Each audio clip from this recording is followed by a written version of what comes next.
यस्तो फुल यो त के अरे नेपालको त अनि फेरि पहिलाको भन्दै भगवान्लाई चढाउँदै गरेको देख्छु शिव भगवान्ले यहाँ चाहिँ अब कसलाई चढाउने आफैलाई चढाउनु पर्ने हुन्छ पहेँलो कलर चाहिँ अब मलाई चाहिँ मनपर्छ त्यही भएर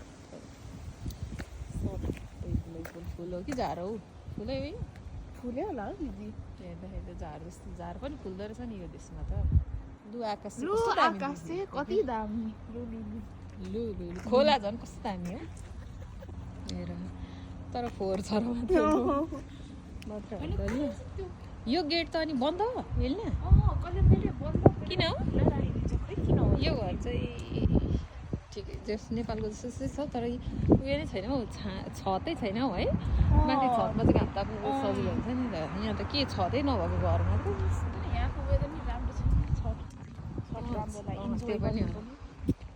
मजा त मजै आउँथ्यो होला यही खोला भने अब तिमी खोलै खिचिदिन्छु अब के गर्नु त अरू केही छैन तर कस्तो राम्रो देखिरहेको छ है मौसम चाहिँ हेर यति चाहिँ धेरै घाम छैन ठिक्कको है यतिको मौसम भयो भने चाहिँ यो देशमा नि अलिअलि बस्नु मन लाग्थ्यो कि सास अलिकति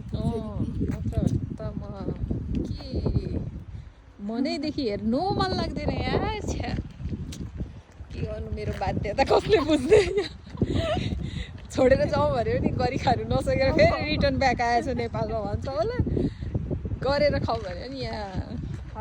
साथ नदिएर मौसमले बिजाउँछ मेरो जिन्दगी यस्तै है के गर्नु सबैजनाको यस्तै हो कि मेरो मात्रै हो एलिना र मेरो मात्रै होला हौ अरूको त राम्रै होला अरूलाई चाहिँ रमाइलो लाग्छ हो हामी दुईजनालाई चाहिँ